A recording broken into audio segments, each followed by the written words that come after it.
Mahilig si Bishop Min sa mga kandilang nilagyan ng mga halamang gamot at pampalasa, lalo na sa mga nakakulob na espasyong walang bintana. Ang halimuyak na ibinubuga nito ay nagdudulot sa kanya ng kalmado at katahimikan.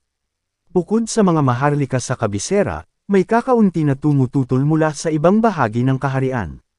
Sa katunayan, tinanggap pa ng mga karaniwang tao ang pagkontrol ng simbahan. Ilang matitigas ang ulo at mapanlinlang na mga maharlika ang kumakapit sa nakaraang pamumuno, pero sila ay haharapin ng naaayon. Iminumungkahi ni Heather na lipulin ang lahat ng maharlika. Si Heather, na ipinanganak sa kahirapan, ay nagtiis ng gutom at kawalan ng tirahan bago nakapasok sa simbahan.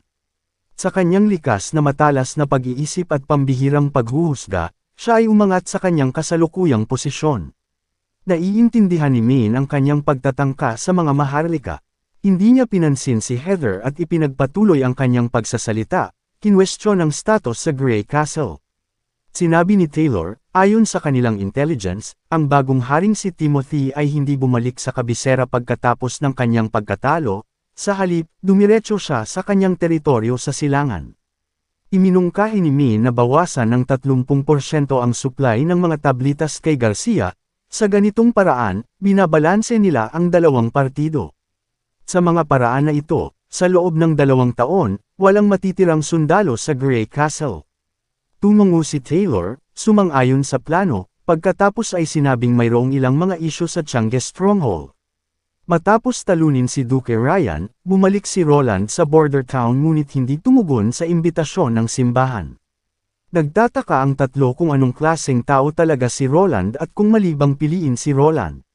Well, ano sa tingin mo? Napatingin si Min kay Heather.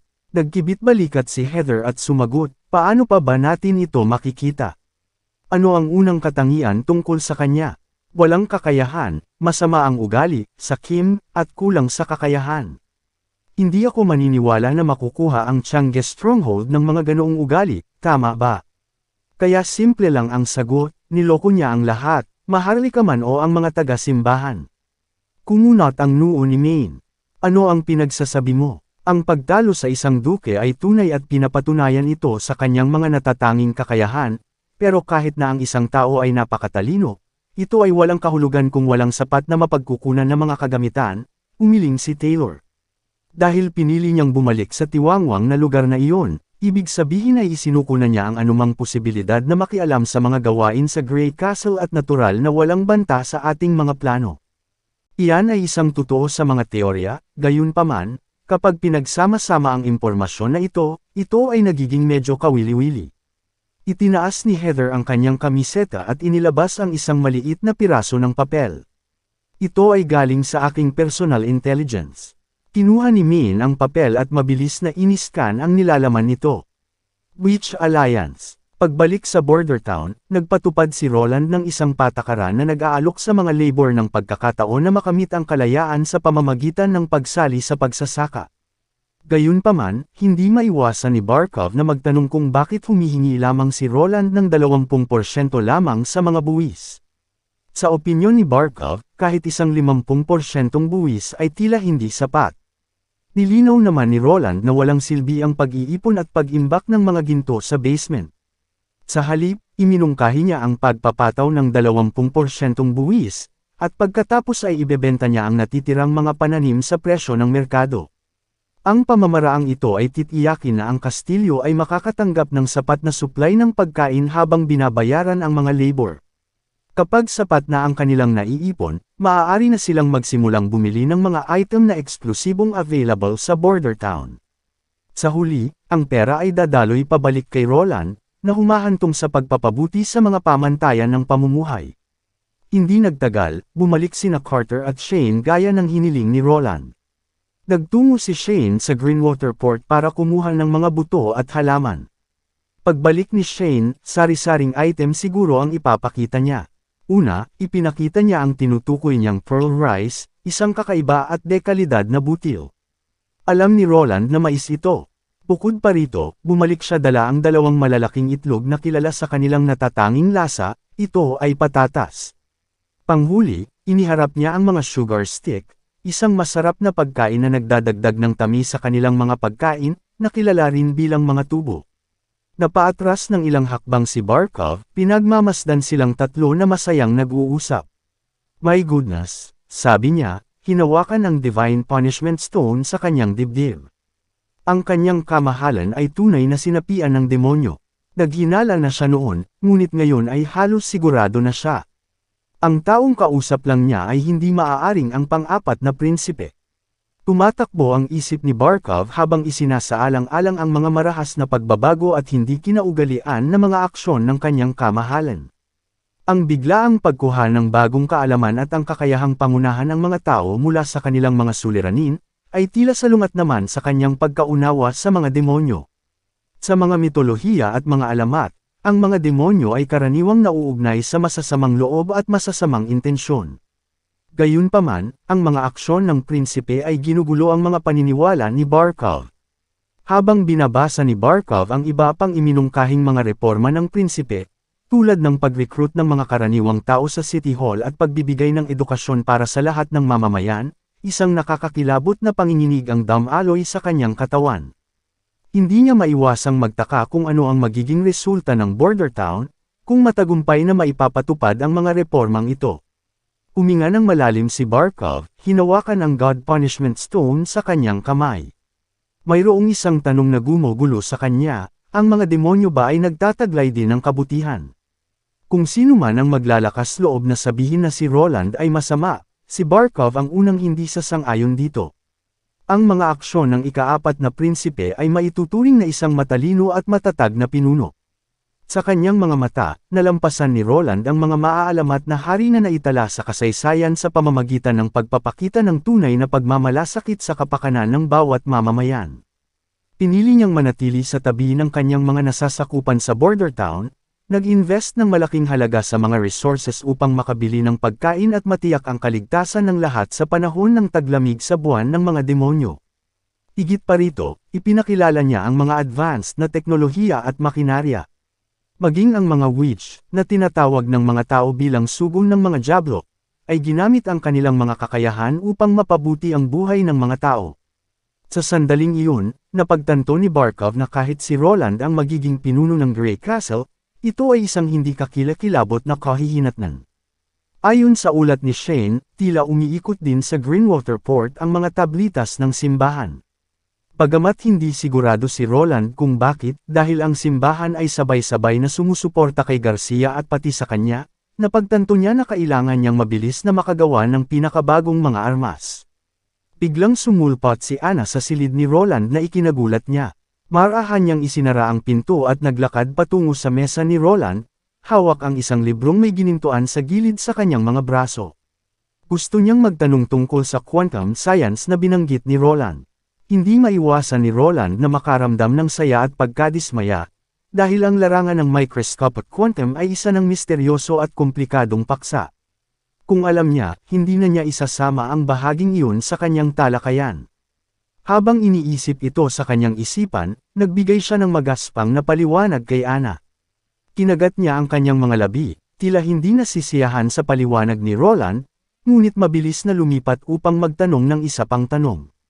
Sa oras na tumitigil siya sa paghingi ng kasagutan, sinabi ni Roland sa kanyang sarili na wala siyang magandang naisagot. Minamaliit niya ang pagkauhaw ni Anna sa kaalaman, at sa ganito kabilis, wala na siyang matitira upang turuan pa siya. Lalo na nang magtanong si Roland tungkol sa kanyang improvement sa matematika, sumagot siya ng mabilis, na sinasabing ito ay napakasimple lamang. Biglang naramdaman ni Roland ang malaking pagkakaiba sa pagitan ng bawat individual. Gaano katagal na, sa loob lamang ng isang linggo, naintindihan niya ang mga elementary function hanggang sa matrix equation, at pati na ang susunod na calculus. Tinitigil ni Roland si Anna na abalang-abala sa pagbabasa ng libro at napagtanto ang kanyang sarili na nalilito sa pag-iisip. Ang kanyang maselang bangs ay nakapatong sa kanyang noo na may ilang hibla ng buhok na natural na bumabagsak sa kanyang pisngi. Hindi niya napigil ang e-extend ang hintuturo, inilagay ang mga hibla sa likod ng kanyang tainga. Ibinaling niya ang kanyang ulo upang tingnan si Roland, na parang napuno ng ngiti ang kanyang mga mata. Ang maaliwalas na asul na kanyang mga mata ay hindi na parang tubig bagkus, maitutulad na sa dagat na umaalon. Nagkatinginan sila sa sobrang lapit hanggang sa binigkas ni Ana ang isang pangungusap ng walang anumang tunog, at nagawa pa rin ni Roland na maunawaan ang kanyang pagsasalita sa labi. Wala ba dito si Nightingale? Ito ay malinaw na ito ay maaaring maging. Nakaramdam ng katangahan si Roland kung magkunwari siyang hindi naiintindihan. Tahimik ang silid, at halos marinig niya ang paghinga at tibok ng puso ni Ana. Habang papalapit siya, ipinikit ni Ana ang kanyang mga mata, at isang pamumula ang lumitaw sa kanyang mga pisngi. Naamoy ni Roland ang halimuyak na nagmumula sa kanyang katawan at marahang hinalikan ang kanyang mga labi. Ang pakiramdam ng malambot ay inilipat sa pamamagitan ng pagdampi, at ang oras ay tila nagyelo sa sandaling iyon. Nanatili silang nakakulong sa halikan, at sa hindi malamang tagal ng oras, bago sila naghiwalay.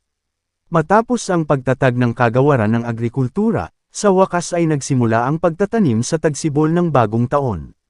Nagmarka ito sa unang hakbang ni Roland sa paggalugad sa mga diskarte sa pagsasaka. Nakita ng mga labor ang bukang liwayway ng pagiging malayang mamamayan at nagtatrabaho ng may malaking sigasig. Walang mga amo na uuto sa kanila upang kumilos sila. Sinabi ng mga opisyal ng City Hall na walang pakialam ang kamahalan sa ani ng isa o dalawang bukid. Ang mga labor ay magtatrabaho na ngayon para sa kanilang sarili, at yaong mga nagsumikap ng husto ay aani ng higit pa. Bagamat ang mga labor na ito ay hindi marunong bamasa at sumulat, iginiit ni Roland na ihanay sa tabing ilog ang mga watawat at banner na nagpapakita ng mga mensahe tulad ng, ang paggawa ay ang tanging daan patungo sa kayamanan, ang paggawa ay humahantong sa kalayaan, at ang paggawa ay nagpapabago ng buhay. Inihiling din niya sa mga labor na basahin ang mga mensaheng ito. Hindi siya naniniwala na ang mga labor ay mga hangal at mahinang mga individual dahil lamang sa kulang sila sa edukasyon. At hindi ibig sabihin din na kulang sila sa pag-iisip at ideya. Alam niya na sa pamamagitan ng pagbibigay sa kanila ng pag-asa na maging malayang mamamayan kapag ipinagpalit nila ang kanilang masaganang pananim para sa pera, bumili ng magagandang damit, napakagandang pagkain, at maging ang kanilang sariling lupa at bahay, ang mga islogan na iyon ay hindi na magiging mga islogan lamang. Sa pamamagitan ng pag-asa sa kanilang sariling mga kamay upang makatakas sa kahirapan, maaari silang maging pinahahalagahan ng mga miyembro ng border town at marahil ay malampasan pa ang mga tao na nasa sariling bayan. Dahil walang oras si Roland para pag-aralan kung paano gawing salamin ang buhangin, maaari na lamang niyang tunawin ang mga bote na itinuturing ng mga maharlika na mahalaga, at muling buuin ang mga ito kung ano ang kailangan niya. Hindi maintindihan ni Nightingale ang pag-uusap ni Roland at Ana tungkol sa chemistry at acidity, kaya naglakad siya pabalik sa gitna ng courtyard, hinubad ang kanyang guwantes, at kumuha ng isang piraso ng pastry mula sa round table. Ang mesa ay puno ng mga merienda mula sa palasyo na espesyal na ginawa ng mga chef para sa kanilang Royal Highness. Halimbawa, mayroong merienda na tinatawag na bozi, na gawa sa harina ng trigo na may malambot at chewy na texture.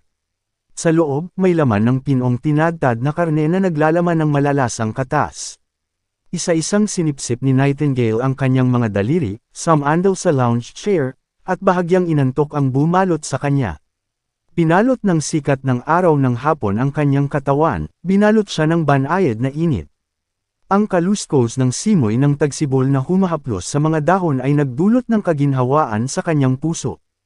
Hinubad niya ang kanyang sapatos, inayos ang kanyang mga binti, at humiga sa tabi. Sinandal ni Nightingale ang kanyang ulo at tumingin kay Ana. Si Ana ay may hawak na bagong gawang flat-bottomed cup at tila nasa isang seryoso at nakatutok sa pakikipag-usap sa kanyang Royal Highness. Hinangaan ni Nightingale ang babaeng ito na nagmula sa isang karaniwang pamilya ngunit nagtataglay ng pambihirang talento. Kung ang kanyang Royal Highness ay magpapakasal sa isang witch, si Ana ang tanging kandidato na maiisip ni Nightingale. Bagamat may bahid ng pag-asa sa kanyang puso, pinili ni Nightingale na iwasan na isipin ito. Kadalasan, ang pagiging nasa tabi lang sa Royal Highness ay sapat na para masiyahan ang kamahalan. Ipinikit niya ang kanyang mga mata, at isang imahe ang hindi sinasadyang lumitaw sa kanyang isipan. Si Roland ay kinoronahan bilang hari sa Grand Hall ng palasyo. Nakasuot siya ng gintong korona at may hawak na hiyas na cetro habang naglalakad patungo sa teres ng kastilyo, na tinatanggap ang paghanga at pagpuri ng mga tao. Sa tabi niya, naglalakad na magkahawak kamay, ang isang babaeng nakasuot ng mahabang puting silk gown na si Anna mismo. Nakasuot din siya ng kumikinang na gintong headdress, natatakpan ng belo ang mukha, nakangiti at kamakaway sa mga tao. Umiikot si Lightning sa itaas, nagpapaulan ng mga pulang talulot ng rosas, habang ang malayong clock tower ng kabiserang lungsod ay umalangaw-ngaw.